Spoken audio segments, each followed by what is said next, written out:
ஆச்சி கொழுக்கட்டை மாவு வந்தாச்சு. ஆச்சி கொழுக்கட்டை மாவிற்கு கொழுக்கட்டை அச்சை கேட்டு வாங்குங்கள்.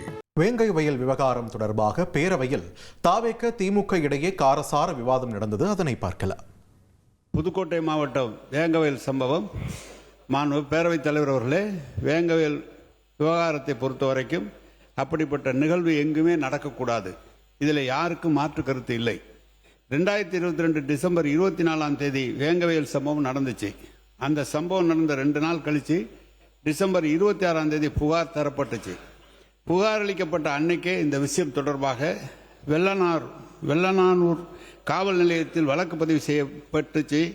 அதே மாதிரி 2023 ஆண்டு ஜனவரி மாதம் 14 இந்த வழக்கு சிபிசிஐடிக்கு மாற்றப்பட்டது. இந்த வழக்கை சிபிஐ விசாரிக்கணும்னு ஒரு சிலர் வழக்கு போட்டாங்க.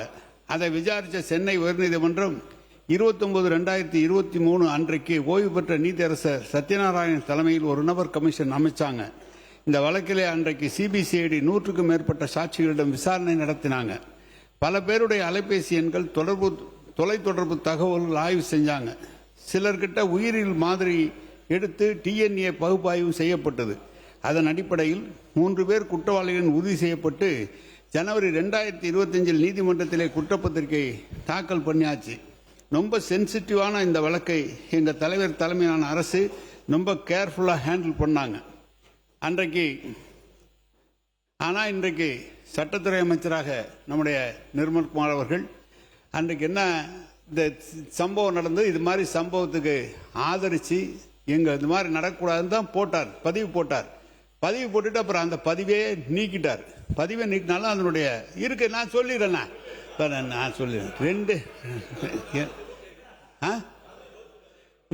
சொல்றதை கேட்குறேன்.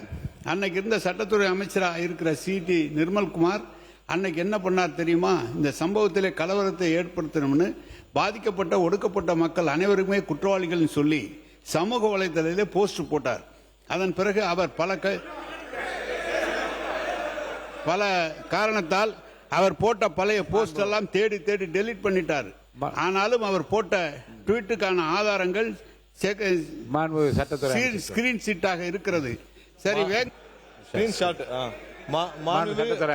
பேரவைத் தலைவர் கொஞ்சம் இது மட்டும் சொல்லிட்டு, அதாவது உண்மைக்கு மாறான தகவலை சொல்லிட்டு வர்றார். அதாவது அவர் கூறிய விஷயங்களில் நான் இந்த சிபிசிஐடிக்கு ஜனவரி 14 உத்தரவிடப்பட்டதாக கூறினார். அதாவது ஜனவரி 14 சிபிசிஐடிக்கு. அதற்கு ஒரு வாரத்துக்கு முன்னாடி அப்போது முதல்வர் முன்னாள் முதல்வர் அதாவது திரு மு க ஸ்டாலின் அவர் இதே சட்டப்பேரவையில் இந்த வழக்கு குறித்து இதில் கைது செய்யப்பட்டது குறித்து பல தகவல்களை தெரிவித்தார். அதுல நிறைய அந்த வழக்கையே அவங்க பொலிட்டிக்கலா ஹேண்டில் பண்ணாங்கன்னு அப்பதான் தெரியும். ஏன்னா அந்த வழக்கையே பொலிட்டிக்கலா முடிக்கணும்னு பார்த்தாங்க, பொலிட்டிக்கலா ஹேண்டில் பண்ண முடிக்க பார்த்தாங்கன்னு தெரிஞ்சா அதற்கப்புறம் அதில் சம்பந்தப்பட்ட ஒரு சில பேருடைய வீடியோக்கள் கிடைச்ச பிறகு அப்போது வெளியிடப்பட்ட அடுத்த நிமிடமே நான் 13 எப்போ வெளியிடப்பட்டேன். அடுத்த இதுல எந்த விதத்திலும் யாரையும் குற்றம் சாட்டல. அதுல சம்பந்தப்பட்ட ஒரு வீடியோ இருப்பதாக பதிவு செய்யப்பட்ட உடனே அது சிபிசிஐடிக்கு மாற்றப்பட்டது. அதற்கு அப்புறம் பாத்தீங்கன்னா என்ன பதிவு செய்தாரோ அப்ப முதல்வர் என்ன இந்த அவையில் பதிவு செய்தாரோ அதற்கு நேர்மாறாக தான் வழக்கும் நடந்தது. அதுக்கப்புறம் அவர் வாயை திறக்கல. 4 வருடங்கள் 3-4 வருடங்கள் அந்த வழக்கு சம்பந்தம் வாயை திறக்கலை. அந்த வழக்கை மொத்தமாக மூடி மறைத்து அதில் யாரு உண்மை குற்றவாளி என்பதை வெளியில தெரிய விடாமல் செய்ததும் அப்போ முதல்வர் அதை தவறாக ஹேண்டில் பண்ணான்றதான். அதுல இப்போ வரைக்கும் உண்மையான குற்றவாளிகளை வெளியே தெரிய விடாமல் ஹேண்டில் பண்ணி அதை பொலிட்டிக்கலா ஹேண்டில் பண்ணான்றத ஒரே காரணம் தான்.